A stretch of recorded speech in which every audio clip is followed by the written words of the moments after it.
Të nderuar televizionist, përshëndetje, unë jam Flutur Akasa dhe do të jemi bashkë në këtë edicion informativ këtu në Drita Televizion. Ju njohim me zhvillimet e ditës. Administrata e Kuvendit të Shqipërisë u përball këtë të martë me një sulm kibernetik që preku sistemin e postës elektronike. Sulmi është konfirmuar nga autoriteti kombëtar për sigurinë kibernetike, i cili ka nisur analiza teknike të incidentit. Përgjegjësitë për sulmin i ka marrë grupi hakerave iranian Homeland Justice. Administrata e Kuvendit të Shqipërisë u përball mëngjesin e kësaj të martë me një sulm kibernetik që preku sistemin e teknologjisë së informacionit, duke bllokuar aksesin në postën elektronike të brendshme për deputetët, punonjësit dhe stafet e tyre. Sulmi është konfirmuar nga autoriteti kombëtar për sigurinë kibernetike, i cili njoftoi se ka ngritur menjëherë një grup pune për të analizuar incidentin. Gjatë ditës së sotme është raportuar një sulm kibernetik që lidhet me postën elektronike të Kuvendit të Shqipërisë. Autoriteti kombëtar për sigurinë kibernetike ka ngritur grupin e punës për analizimin e rastit, edhe ekipet ndodhen në terren duke kryer analizën teknike, si dhe duke ndërmarrë hapat e nevojshëm lidhur me këtë situatë, deklaroi autoriteti kombëtar për sigurinë kibernetike. Përgjegjësinë për sulmin e ka marrë grupi hakerëve iranian Homeland Justice. Në një mesazh të publikuar në platformën Telegram, ky grup pretendon se ka siguruar të gjithë korrespondencën e brendshme të Kuvendit gjatë muajve të fundit. Të gjitha bisedat dhe korrespondencat e anëtarëve të korruptuar të Kuvendit gjatë muajve të fundit janë në duart e Homeland Justice. Ne jemi shumë afër jush se sa mendoni. Ai keni strehuar vërtetat të vrasës fëmijësh, ne do të sigurohemi që ky turp të mbetet me ju përgjithmonë. Ndërkohë edhe vetë Kuvendit i Shqipërisë ka konfirmuar problemin, duke bërë të ditur se po kryen verifikimet nevojshme për të kuptuar shkallën e incidentit. Stafi dhe deputetët janë këshilluar të shmangin hapjen e emaileve me burimet pa njohura ose të dyshimta deri në stabilizimin e sistemit. Ky nuk është rasti i parë një sulmi kibernetik ndaj institucioneve shqiptare. Në vitin 2022 disa grupe të sofistikuara hakerash të mbështetur nga shteti iranian ndërmorën një sulm të gjerë ndaj shërbimeve online të Shqipërisë. Pas atij incidenti, qeveria e Shqipërisë ndërpreu marrëdhënie diplomatike me Iranin dhe dëboi përfaqësinë diplomatike iraniane nga vendi. Ndërkohë, sulmet e grupit Homeland Justice kanë vijuar edhe në vitet pasuese, duke synuar institucione të ndryshme shtetërore, përfshirë edhe Instat në vitin 2024.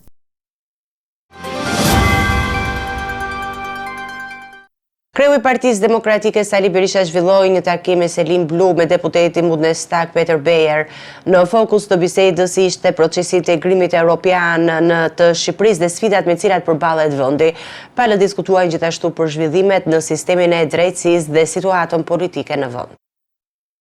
Kryetari i Partisë Demokratike Sali Berisha priti këtë të martë në Selin Blu deputetin e Bundestagut nga Christian Demokrat Union Peter Beyer, i cili njëkohësisht drejton edhe grupin parlamentar për Ballkanin Perëndimor. Në një deklaratë për mediat pas takimit, Berisha u shpreh se gjatë bisedës e kishte njohur zyrtarin gjerman me sfidat dhe problematikat me të cilat përballet Shqipëria në këtë periudhë. E informova dhe i paraqita të gjitha pikpamjet e opozitës lidhur me këto zhvillime dhe e sigurova se ne qëndrojmë të vendosur në projektin e integrimit të Shqipërisë në Europë si projekti më i mirë, projekti për të ardhmen më të mirë të Shqipërisë dhe shqiptarëve. Natyrisht e njoha dhe me pengesat e mëdha, serioze, shumë të mëdha, me gjendjen e bllokimit të plot të sistemit të drejtësisë, kartelet e drogës dhe fuqinë e tyre shumë të madhe për shkak të lidhjeve të niveleve më të larta dhe vështirësitë të tjera me të cilat ne përballemi.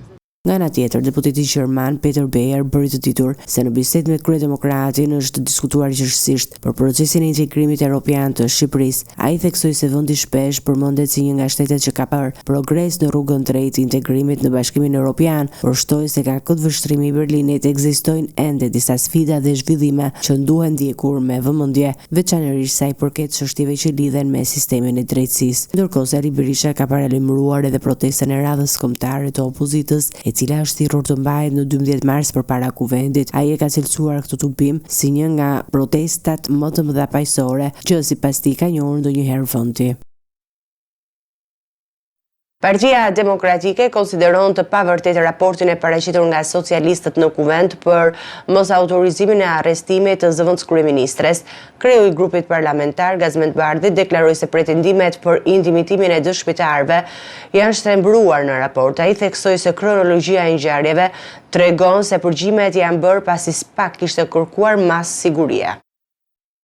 Partia Demokratike kanë kundërshtuar raportin e paraqitur nga shumica socialiste në kuvent lidhur me kërkesën për arrestimin e zëvendës kryeministres Belinda Balluku, duke cilësuar atë të mbushur me të pavërteta. Kreu i grupit parlamentar të Demokratëve Gazmend Bardhi deklaroi se pretendimi i ministrit të drejtësisë Ulsi Manja, sipas të cilës intimidimi i dëshmitarëve ka ndodhur përmes kërkesës së strukturave të posaçme kundër korrupsionit dhe krimit të organizuar për mas sigurie, nuk qëndron. Gjithë jeni dëshmitar që masa e parë e sigurimin nga prokuria e posaçme është kërkuar në gjykatë në datën 14 nëntor dhe gjykata ka vendosur caktimin e masës dhe është komunikuar të panderës Belinda Balluku në datën 19 nëntor. Përgjimi i realizuar nga prokuria është i datës 20 nëntor. Bardhi pretendon gjithashtu se dëshmitarët janë kërcënuar nga një grup kriminal që vepron në qytetin e Fierit. Një gënjeshtër tjetër që transkripti i përgjimeve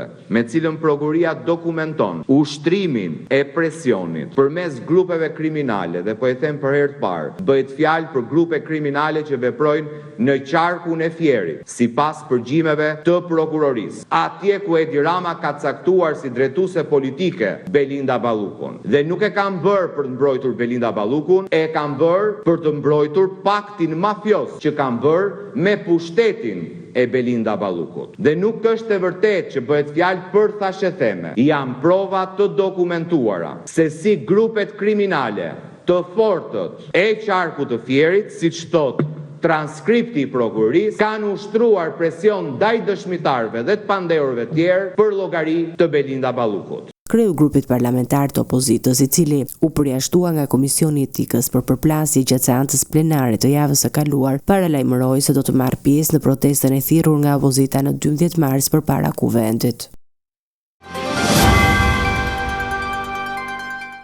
Pas një dekade ndryshimesh ligjore dhe vendimeve të Gjykatës Europiane për të drejtat e njeriut që kanë gjobitur Shqipërinë për paraburgim të parsyetuar, kryetari i Gjykatës së Lartë Sokol Sadushi ka thirrur Kolegjet e Bashkuara për të unifikuar dhe rishikuar praktikën gjyqësore mbi caktimin e masave që kufizojnë lirinë e qytetarëve.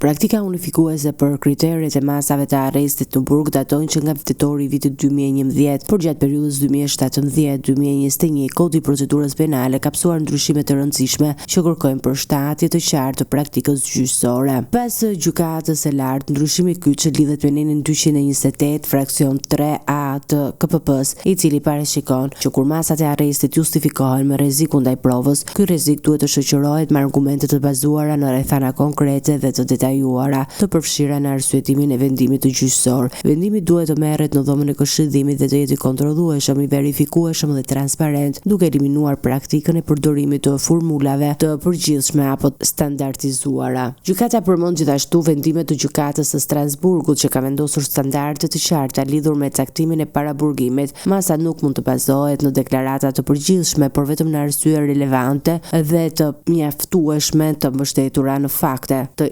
individualizuara dhe të kontrollueshme. Rishikimi i praktikës gjyqësore nga Gjykata e Lartë vjen në një kohë kur debatet politike mbi masat e arrestit janë intensive. Partitë politike në opinionin publik kanë ngritur shqetësime për mënyrën se si përdoren këto masa, sidomos ndaj qytetarëve të rangjeve të larta apo në rastin që përfshin çështje të krimit të organizuar. Gjykata synon që vendimet për masat që kufizojnë liri të jenë të balancuara duke respektuar të drejtën për liri të individit dhe nevojën për siguri publike, si dhe duke garantuar respektimin e standardeve europiane. Kjo nismë pritet të ndikojë në gjitha gjykatat në vend, duke dhënë një udhëzim të qartë për rishikim dhe arsyetim të vendimeve të ardhshme mbi arrestin në burg. Në këtë kontekst, institucionet e drejtësisë theksojnë se çdo vendim për paraburgim duhet të jetë i bazuar në prova të forta dhe të dokumentuara, duke shmangur praktikën e mëparshme të vendimeve të përgjithshme që shpesh kanë sjellë ankesa dhe vendime gjyqësore kundër Shqipërisë nga Gjykata Europiane për të drejtat e njeriut.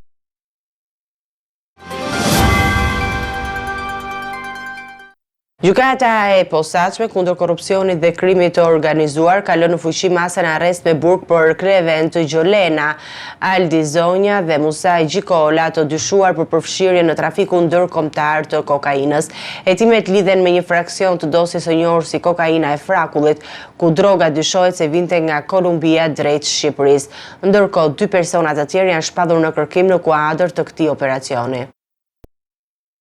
Gjykata e posaçme kundër korrupsionit dhe krimit të organizuar ka vendosur të lërë në fuqi masat e sigurisë arrest me burg për 3 persona të dyshuar si të përfshirë në trafikun ndërkombëtar të kokainës në kuadër të dosjes së njohur si kokaina e Frakullit. Në burg do të vijojë të qëndrojë Klevent Gjolena, Aldi Zonja dhe Musa Gjikola. Sipas hetimeve të strukturës posaçme kundër korrupsionit dhe krimit të organizuar, Aldi Zonja ka qenë i arrestuar edhe më herët për vepra të ngjashme penale në kuadër të një grupi kriminal që u godit në nëntor të vitit 2024. Ky grup dyshohet se trafikonte kokainë nga Amerika Latine drejt Shqipërisë, duke fshehur atë në ngarkesa me lëkurë gjethesh dhe më pas e përpunonte në laborator të ngritur në territorin shqiptar. Hetimet kanë zbuluar gjithashtu se në vend u ngritën të paktën 3 laborator për përpunimin e lëndës narkotike, të cilat u zbuluan gjatë operacioneve policore dhe hetimeve të zhvilluara nga autoritetet. Në kuadër të operacionit të fundit, autoritetet kanë shpadur në kërkim dhe 2 persona të tjerë, Durim Keçi dhe Kevin Arjan Margjoni, të cilët dyshohen si të përfshirë në trafikun ndërkombëtar të lëndëve narkotike nga Kolumbia drejt Shqipërisë. Përgjithësimi penal lidhet me një episod të rëndësishëm të trafikut të drogës në vitin 2022, kur një sasi prej 485.5 kg kokainë u zbulua dhe u sekuestrua në 24 nëntor të atij viti në zonën e Frakullit në Fier. Sipas hetimeve, droga ishte importuar nga Kolumbia dhe ishte fshehur në një ngarkesë me ple organik artificial. Në këtë rast, drejtësia ka dhënë tashmë vendime 10 shtetas shqiptar janë dënuar me 88 vite burg për trafikimin e kësaj sasie kokaine. Mes tyre është edhe kryekomunari i Frakullës, Viktor Çervanaku, si dhe disa persona të tjerë të përfshirë në rrjetin e trafikut. Ndërkohë, procesi gjyqësor vijon në një tjetër pandehor, shtetasin kolumbian Samir Rosales Rodriguez, i cili akuzohet për përfshirje në të njëjtën skemë të trafikimit ndërkombëtar të drogës. Komisariati numër 4 në Tiranë ka goditur një rrjet të tregtimit palishëm të armëve. 2 persona, Donati Jaku dhe Florian Gjeta, u vu në pranga, ndërsa një i tretë u shpall në kërkim. Gjatë operacionit u sekuestruan 6 pistoleta të markës Sig Sauer, të cilët ishin importuar nga Malizi dhe magazinuar në Shqipëri. Komisariati numër 4 në Tiranë në bashkëpunim me Prokurin zhvilloi një operacion të mirë planifikuar në zonën e Freskut, duke goditur një rrjet të tregtimit palishëm të armëve të zjarrit. Gjatë ndërhyrjes u arrestua 31 vjeçari Donati Jaku dhe bashkëpunëtori i tij Florian Gjeta nga Domja, ndërsa një person i tretë, identiteti i cilit mbahet sekret për shkak të hetimeve në vazhdim, u shpall në kërkim. Sipas burimeve policore, gjatë kontrollit të mjetit të tip Volkswagen, ku lëviznin të arrestuarit, u sekuestruan 6 pistoleta të markës Sig Sauer, secila me vlerë tregu rreth 1.500 euro. Hetuesit të komisariatit numër 4 besojnë se armët ishin të importuara nga Malizi dhe magazinuara në Shqipëri nga Donati Jaku, i cili më pas i shpërndante sipas kërkesave në kryeqytet. Kur ky rast hedh dritë edhe mbi një linjë tjetër të trafikut të armëve në vend, përveç asaj që lidhet me Kosovën, ku vetëm gjatë muajve të fundit janë evidentuar disa raste të ngjashme. Autoritetet thanë se hetimet do të vazhdojnë për të identifikuar armë të tjera të magazinuara nga rrjeti dhe për të zbuluar të gjithë bashkëpunëtorët e mundshëm. Operacioni konsiderohet një goditje e rëndësishme ndaj tregtimit të armëve të palishme në kryeqytet dhe tregon përpjekjet e policisë për të pandaluar përhapjen e armëve që mund të përdoren për krime të dhunshme në qytet. 3 persona janë arrestuar nga policia e shtetit në Shkodër pasi nuk ju bindur urdhrit të efektivëve gjatë një kontrolli rutinë. Njëri prej tyre i shpadur në kërkim më herët, qëlloi me armë në ajër gjatë largimit. Në automjet me cilën po lëviznim është sekuestruar edhe një pistolet. 3 persona kanë rënë në prangat e policisë së shtetit në Shkodër pasi u bindën urdhrit të efektivëve gjatë një kontrolli rutinë të zhvilluar pas ditën e së hënës në lagjen Kuerile. Sipas policisë, i arrestuari është 44 vjeçari Erviz Baba, i cili rezulton të ketë qenë drejtuesi i automjetit. Në mjet ndodhej dhe një 17 vjeçari, i cili gjithashtu është vënë në pranga, si dhe 40 vjeçari Barush Breku, i shpadur më herët në kërkim nga autoritetet. Ky i fundi dyshohet se jo vetëm nuk ju bindu urdhrit të policisë për të ndaluar por gjatë largimit ka qelluar me armë zjarri në ajër gjatë kontrollit të automjetit tip Volkswagen me të cilën lëviznin të arrestuarit. Policia ka sekuestruar një armë zjarri tip pistolet. Për kapjen e 40 vjeçarit, policia zhvilloi kontrolle edhe në lagjen Kiras të Shkodrës, zonë ku dyshohet se ai kishte bazën e aktivitetit të tij. Në këtë lagje në shtator të vitit 2025, autoritetet zbuluan një ambient të përshtatur si bazë armësh. Arsenali i armëve i gjetur në ato kohë ngriti dyshime se 40 vjeçari mund të ishte i përfshirë në atentatin ndaj shtetasit Erogren Vasos, i cili mbijetoi sulmit ndërsa dy persona që ndodheshin me të humbën jetën. Pikërisht në këtë ngjarje të rëndë, policia e kishte shpathur në kërkim 40 vjeçarin që prej 9 shtatorit të vitit 2025, një ditë pas atentatit. Një automjet në pronësi të Oltion Klosit u sulmua me lëndë plase gjatë natës në Tiranë. Klosi rezulton me precedent penal në Shqipëri për konflikte dhe armbajtje pa leje. Fatmirësisht nuk raportohet asnjë person i lënduar, ndërsa shpërthimi ka shkaktuar vetëm dëme materiale. Një automjet në pronësi të Oltion Klosit u sulmua me lëndë plase gjatë natës në Tiranë. Sipas burimeve policore, Klosi jeton mes Shqipërisë dhe Spanjës dhe dyshohet se aktiviteti i tij në shtetin spanjoll mund të ketë qenë një nga motivet e vendosjes së lëndës eksplozive. Ai rezulton gjithashtu me precedent penal në Shqipëri për konflikte dhe armbajtje pa leje. Policia ka siguruar pamjet e kamerave të sigurisë ku autori shihet duke arritur me biçikletë vendos lëndën plase pranë automjetit dhe më pas largohet në të njëjtën mënyrë. Autoritetet po vijnë hetimet dhe kanë shpathur në kërkim personin përgjegjës për ngjarjen. Hetimet fokusohen në identifikimin e motivit të sulmit, lidhjet e mundshme të Klosit dhe autorin me krimin e organizuar, si dhe çdo informacion që mund të çojë në kapjen e autorit. Policia ka apeluar tek qytetarët që të japin çdo informacion që mund të ndihmojë në zbardhjen e ngjarjes. Kjo ngjarje vjen pas një serie incidentesh me lëndë plasëse në kryeqytet dhe tregon një rritje të shqetësuar të përdorimit të dhunës ndaj zonës në zona të banuara. Autoritetet theksojnë se siguria e qytetarëve mbetet prioritet dhe po forcon kontrollet në zona të ndjeshme. Eci me të tjera zhvillime, presidentja e Kosovës Vjosa Osmani reagoi pas vendimit të gjykatës kushtetuese të Kosovës për të vendosur masë të përkohshme ndaj dekretit të saj për shpërndarjen e kuvendit. Ajo tha se vendimi i saj ishte marrë duke u bazuar në interesin publik dhe në respektim të kushtetutës. Osmani theksoi se situata politike u krijua pas dështimit të seancës për zgjedhjen e presidentit të ri.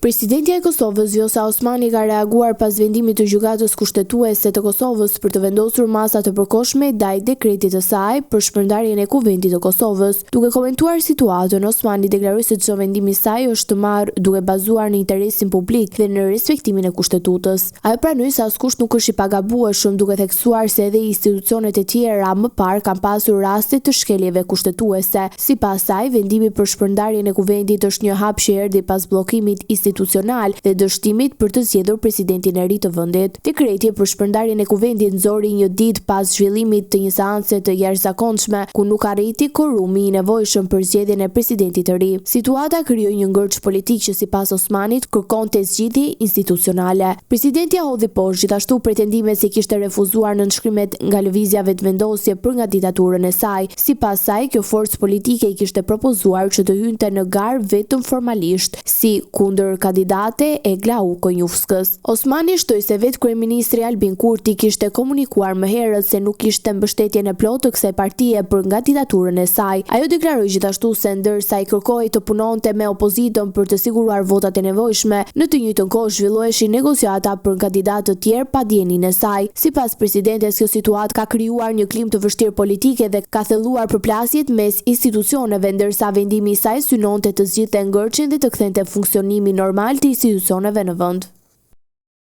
Komisionerja Europiane për Zgjerim Marta Kos ka analizuar vizitën e planifikuar në Kosovë, për të cilën e ka anuluar. Vendimi është konfirmuar dhe nga Komisioni Evropian, ndërsa për këtë është informuar edhe kryeministri Albin Kurti.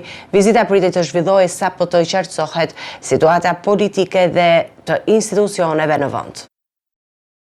Komisionera për zgjerim në Komisionin Evropian Marta Kos ka vendosur të anulojë vizitën e saj të planifikuar në Kosovë për shkak të zhvillimeve të fundit politike në vend. Vendimi është konfirmuar nga zyrtarët të Komisionit Evropian, të cilët bëjnë me dije se komisionerja ka informuar për këtë edhe kryeministrin e Kosovës Albin Kurti. Sipas zyrës së shtypit të Komisionit Evropian, vizita e Kos në Prishtinë ishte planifikuar të zhvillohej në mesin e kësaj jave, por situata e krijuar politike ka bërë që ajo të shtyhej për një moment tjetër. Megjithatë, komisionerja ka shprehur gatishmëri për të udhëtuar drejt Kosovës sa më shpejt të jetë mundur, sapo të ketë më shumë qartësi për zhvillimet institucionale. Kosova mbetet i vetmi vend në portofolin e komisioneres për zgjerim që ajo nuk ka vizituar ende, dhe pse mban këtë detyrë që prej dhjetorit të vitit 2024. Edhe gjatë vitit të kaluar, një vizitë e planifikuar u shtyp për shkak të krizës institucionale në vend. Vizita pritej të realizohej pas formimit të institucioneve të reja që dolën për zgjedhjet e mbajtura me 28 dhjetor dhe në një moment kur pritej dhe vendimi për heqjen e masave ndaj Kosovës. Ndërkohë, zyrtarët evropian ka shprehur shqetësime për keqardhjen për situatën politike të krijuar në vend, ndërsa po presin dhe vendimin përfundimtar të gjykatës kushtetuese të Kosovës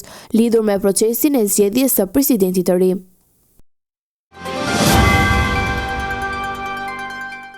Të nderuar teleshikues, do të jemi me parashikimin e motit. Territori shqiptar për datën 11 mars 2026 do të karakterizohet nga kushte atmosferike relativisht të qëndrueshme me intervale të gjata me diell në pjesën më të madhe të vendit.